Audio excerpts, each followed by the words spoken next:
بسم اللہ الرحمن الرحیم۔ السلام علیکم ورحمۃ اللہ وبرکاتہ۔ حضرت یحییٰ بن ایوب خزائی سے مروی ہے کہ حضرت عمر رضی اللہ تعالی عنہ کے زمانہ میں ایک پرہیزگار نوجوان تھا۔ وہ مسجد میں گوشۂ نشین رہتا تھا اور اللہ تعالیٰ کی عبادت میں مصروف رہتا تھا۔ حضرت عمر رضی اللہ تعالی عنہ کو وہ شخص بہت پسند تھا۔ اس نوجوان کا بوڑھا باپ زندہ تھا اور وہ شخص عشاء کے بعد اپنے بوڑھے باپ سے ملنے روزانہ جایا کرتا تھا۔ راستہ میں ایک عورت کا مکان تھا۔ وہ اس نوجوان پر فریفتہ ہو گئی اور بہکانے لگی۔ روزانہ دروازے پر کھڑی رہتی اور نوجوان کو دیکھ کر بہکایا کرتی۔ ایک رات اس شخص کا گزر ہوا تو اس عورت نے بہکانا شروع کیا، یہاں تک کہ وہ شخص اس کے پیچھے ہو گیا۔ جب وہ اس عورت کے دروازے پر پہنچا تو پہلے عورت اپنے مکان میں داخل ہو گئی، پھر یہ شخص بھی داخل ہونے لگا۔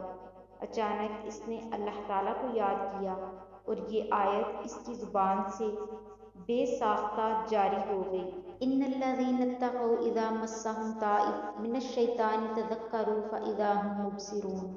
بے شک جو لوگ خدا سے ڈرتے ہیں جب انہیں شیطان چھوتا ہے وہ چونک جاتے ہیں اور ان کی آنکھیں کھل جاتی ہیں، اور پھر گش کھا کر وہیں دروازے پر گر پڑا۔ اندر سے عورت آئی، یہ دیکھ کر کہ نوجوان اس کے دروازے پر بے ہوش پڑا ہے۔ اس کو اپنے اوپر الزام آنے کا اندیشہ ہوا، چنانچہ اس نے اپنی ایک لونڈی کی مدد سے اس نوجوان مرد کو وہاں سے اٹھا کر اس کے دروازے پر ڈال دیا۔ ادھر بوڑھا باپ اپنے لڑکے کی آمد کا منتظر تھا۔ جب بہت دیر تک وہ نہ آیا تو اس کی تلاش میں گھر سے نکلا، دیکھا کہ دروازے پر بے ہوش پڑا ہے۔ بوڑھے نے اپنے گھر والوں کو بلایا، وہ اس کو اٹھا کر اپنے گھر کے اندر لے گئے۔ رات کو وہ نوجوان ہوش میں آیا۔ باپ نے پوچھا، بیٹا تجھے کیا ہو گیا ہے؟ اس نے جواب دیا، خیریت ہے۔ باپ نے واقعہ کی حقیقت دریافت کی تو اس نے پورا واقعہ بیان کر دیا۔ پھر باپ نے پوچھا، وہ کون سی آیت تھی جو تم نے پڑھی تھی؟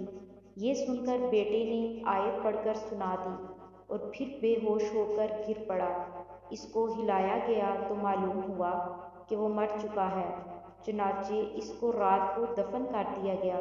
جب صبح ہوئی اور حضرت عمر رضی اللہ تعالی عنہ کو اس کے انتقال کی خبر ملی تو مرحوم کے بوڑھے باپ کے پاس تعزیت کے لیے گئے۔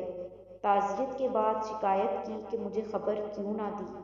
اس نے کہا، امیر المؤمنین رات ہونے کی وجہ سے اطلاع نہ دے سکے۔ حضرت عمر رضی اللہ تعالی عنہ نے فرمایا، مجھے اس کی قبر پر لے چلو۔ قبر پر جا کر فرمایا، اے شخص، وَلِمَنْ خَافَ مَقَامَ رَبِّهِ جَنَّتَانِ، اور اس شخص کے لیے جو خدا سے ڈرتا ہے دو باغ ہیں۔